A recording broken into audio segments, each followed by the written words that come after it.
চট্টগ্রাম বন্দরে ভোজ্য তেলের নামে কোকেন আমদানির ঘটনায় জড়িত মূল হোতাদের চিহ্নিত করেছে গোয়েন্দা পুলিশ। এর মধ্যে 3 দেশের 7 জন নাগরিক রয়েছেন। সব প্রক্রিয়া সম্পন্ন করেন যুক্তরাজ্য প্রবাসী 2 বাংলাদেশি, যারা আন্তর্জাতিক চোরাচালান চক্রের সদস্য।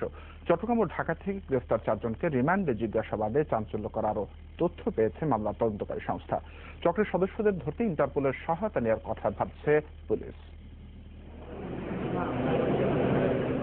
ভোজ্য তেলের নামে বলিভিয়া থেকে আমদানি করা কোকেনের চালানটি জাহাজীকরণ হয় উরুগুয়ের মন্টেভিডিও বন্দর থেকে।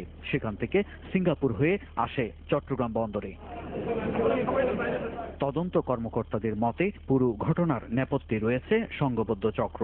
গ্রেফতার 4 জনকে রিমান্ডে নিয়ে জিজ্ঞাসাবাদে মূল হোতা হিসেবে উঠে আসে যুক্তরাজ্য প্রবাসী ফজলুল হক ও বকুল মিয়া নামে 2 বাংলাদেশির নাম। দেশের বাইরে যাদের নাম এসছে তাদের ব্যাপারে তো আমরা গভর্নমেন্টের পারমিশন নিয়ে তারপরে এটা তাদের সাথে আলাপ আলোচনার সাপেক্ষে ব্যবস্থা নেওয়া হবে।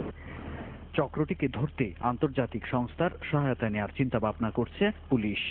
এই কোকেনগুলো যারা পাঠিয়েছে সেখানে আমরা এই যে যুক্তরাজ্যের 2 জনের নাম আমরা পেয়েছি। তাদেরকে গ্রেফতার করতে গেলে তো আমাদের সেই আন্তর্জাতিক যে পুলিশ সংস্থা ইন্টারপোলের সহায়তা নিতে হবে আমাদের। গ্রেফতারকৃতদের জিজ্ঞাসাবাদে এই চক্রের সঙ্গে 3 দেশের মোট 7 জনের সম্পৃক্ততার বিষয়ে তথ্য মিলেছে। অধিকতর তদন্তের জন্য তদন্ত দলকে ওই 3 দেশে পাঠাতে আদালতের অনুমতি চাওয়া হবে বলে জানান রাষ্ট্রপক্ষের কৌঁসুলি।